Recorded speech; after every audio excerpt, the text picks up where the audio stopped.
Ibtu Rudiana akhirnya bicara setelah sekian lama bungkam dan sulit ditemui. Akhirnya saya, Abraham Silaban, bersama tim saya menjadi media pertama yang terdepan dan berhasil mewawancarai Ibtu Rudiana. Dan akhirnya keterangan Ibtu Rudiana berhasil kami hadirkan untuk pertama kali di layar kaca. Kini saatnya beragam keterangan akan kami uji dengan menghadirkan keterangan saksi-saksi yang berbantahan dengan keterangan yang disampaikan oleh Ibtu Rudiana. Anda menyaksikan The Prime Show menguji kesaksian Ibtu Rudiana bersama saya, Abraham Silaban. Menyuruh Dede untuk mengatakan sesuatu yang bukanlah sebetul-betulnya terjadi. Liga Akbar juga mengatakan demikian. Ada pengaruh Pak Rudiana di sana. Apa yang Bapak sampaikan mengenai tuduhan-tuduhan itu, Pak? Tuduhan-tuduhan tersebut silakan saja. Betul tidak itu, Pak? Bapak terlibat dalam penganiayaan itu.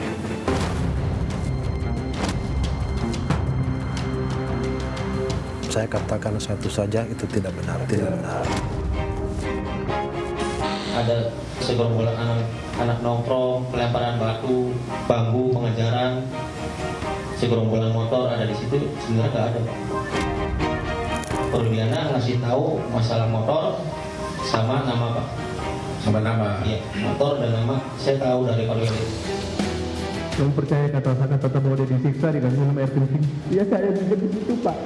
Saya di situ sama disiksa, Pak. Minum air kencing.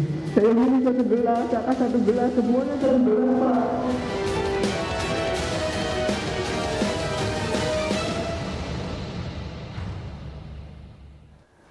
Setelah sekian lama tak muncul ke publik, akhirnya saya, Abraham Silaban, berhasil mewawancara dan menemui Ibtu Rudiana secara eksklusif. Lokasi wawancara bertempat di TPU Jatiwangi, Kabupaten Majalengka, Jawa Barat, yang merupakan makam almarhum Muhammad Rizky Rudiana. Saya akan perlihatkan kembali cuplikan wawancara saya dengan Ibtu Rudiana mengenai apa yang disampaikan oleh Ibtu Rudiana. Kami akan bahas satu persatu. Ibtu Rudiana sempat mengatakan bahwa dirinya sempat menenangkan diri terlebih dahulu ketika informasi mengenai dugaan pembunuhan anaknya kembali viral. Dan secara eksklusif pada saya, Ibtu Rudiana meminta maaf karena selama ini dirinya terpaksa harus berdiam diri sejenak lantaran masih menjadi anggota kepolisian.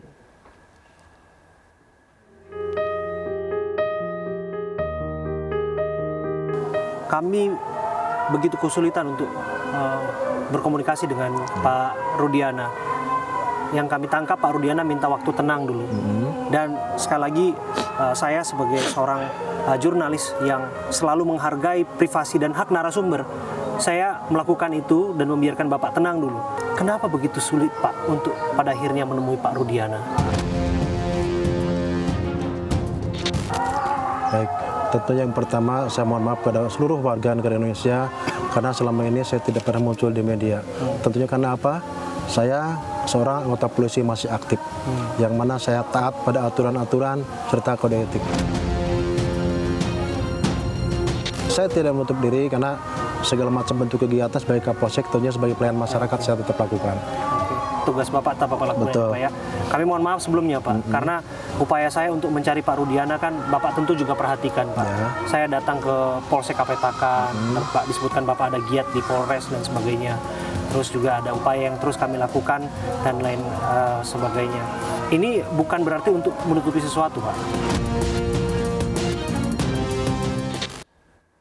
Ya, kami juga menanyakan kepada Ibtu Rudiana pada saat pertama kali dirinya melihat jenazah Eki. Apakah benar yang ia lihat pada saat itu betul-betul almarhum Muhammad Rizky Rudiana?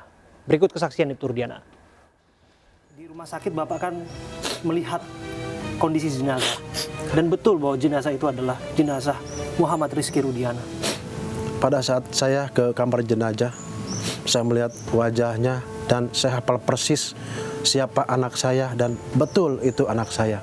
Karena saya yang besarkan dari kecil sampai dewasa, tentunya orang tua punya perasaan, punya feeling dan punya hati ketika melihat sosok yang tergeletak di meja mayat itu.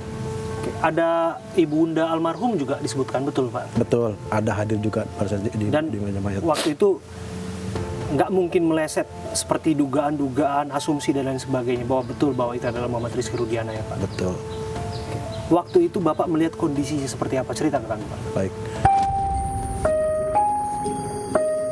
Saya lihat kondisi pada saat ke kamar mayat, lihat luka-lukanya yang memang menurut saya patut mungkin saya pikirkan kalau itu bukan karena kecelakaan.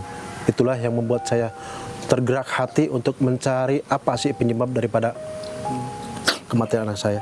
Tapi apa yang membuat Bapak begitu sanksi lewat luka-luka yang Bapak amati? Baik, mungkin kaitan hal tersebut, alangkah baiknya, Bang. Iya.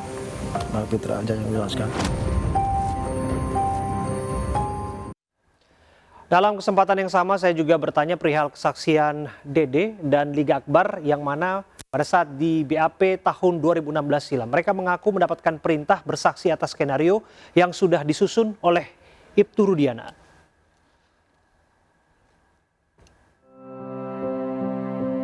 Beragam tudingan diarahkan kepada Pak Rudiana, termasuk disebutkan setelah kejadian Bapak mencurigai sepeda motornya, Bapak melihat sekitar sampai pada akhirnya bertemu dengan Aib dan Dede.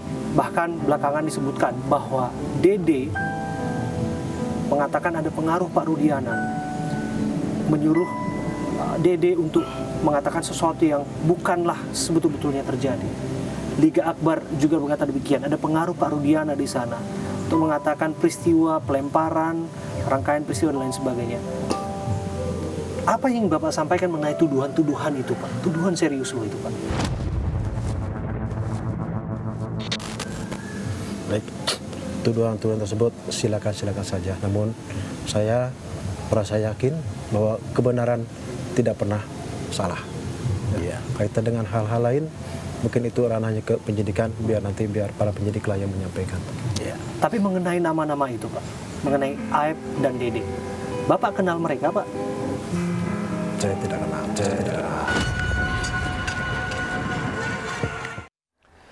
Dan di tahun 2016 Ibtu Rudiana adalah orang yang menangkap para tersangka pembunuhan Vina dan Eki. Namun di tahun itu dirinya merupakan satuan reserse narkoba, bukan reserse kriminal umum. Dan itu juga saya tanyakan kepada Ibtu Rudiana. Bapak kemudian mencari keterangan demi keterangan dan fakta di lapangan mengenai apa yang terjadi, Pak, sehingga disebutkan ikut dalam membawa para tersangka waktu itu, Pak. Ini dianggap melanggar code of conduct, Pak, karena Bapak waktu itu bertugas di narkoba, bukan reskrim, bukan ranahnya Bapak. Apa komentar Bapak soal itu? Baik, saya adalah sebagai orang tua daripada korban, yang mana anak saya meninggal dengan sesuatu yang tidak wajar. Tentunya sebagai orang tua punya kewajiban untuk menjaga hak hidup daripada almarhum. Apalagi dengan meninggal seperti itu, wajar orang tua manapun mungkin akan mencari tahu, akan ada kepenasaranan. Walaupun sebagai seorang polisi, namun saya sebagai ayah daripada almarhum, wajar ketika seorang ayah mencari tahu dan berbuat yang terbaik buat anaknya sendiri. Tapi lagi dan lagi, bukankah waktu itu dianggap jangan-jangan Bapak terlalu larut dalam emosi sampai pada akhirnya ada hal-hal yang terlewatkan dalam upaya penegakan hukum yang sebenar-benarnya, Pak, terutama yang terkait dengan para pelaku, Pak? Baik, kaitan hukum mungkin biar Bang silakan. Ya, karena masalah hukum itu sudah masuk ke ranah internal. Beliau juga kan tentunya sebagai pihak kepolisian telah menyerahkan ini kepada penyidik kepolisian. Ya, belakangan Ibtu Rudiana juga dilaporkan atas keterangan palsu, bahkan juga dilaporkan atas dugaan penganiayaan terhadap para terperiksa 2016 silam. Kita simak apa tanggapannya. Mengenai adanya dugaan keterangan palsu itu satu. Yang kedua, adanya dugaan penganiayaan, Pak, penyiksaan terhadap orang-orang yang terperiksa waktu itu, yang ditangkap oleh Bapak, dibawa oleh Bapak dari depan SMP 11 ke kantor polisi waktu itu. Betul tidak itu, Pak? Bapak terlibat dalam penganiayaan itu?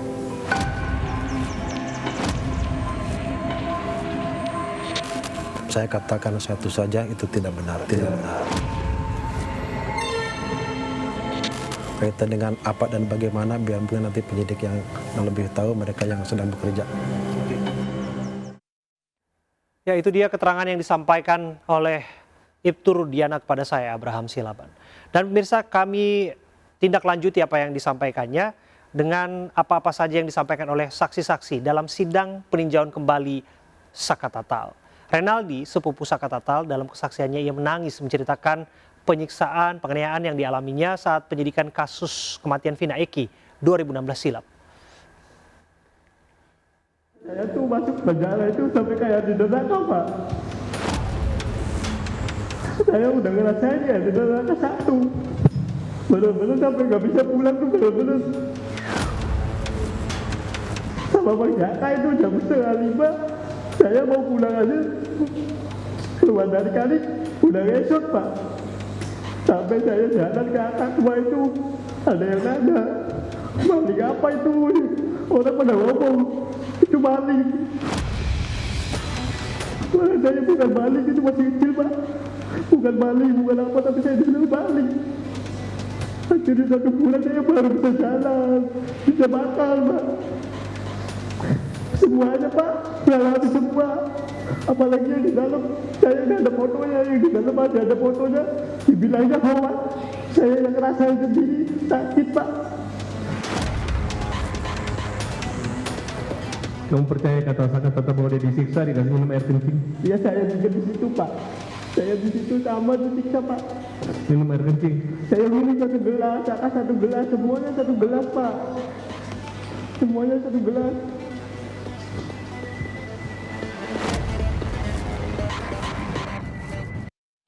Ya, dalam forum sidang yang sama, Liga Akbar, salah satu saksi yang mencabut BAP kasus Vina 2016 silam juga menjelaskan hal yang lain berbeda dengan apa yang diungkapkan oleh Ibtu Rudiana. Liga Akbar mengaku bahwa ia tidak ada di lokasi saat kejadian tersebut. Ia diminta oleh Ibtu Rudiana untuk bersaksi pada tahun 2016 silam.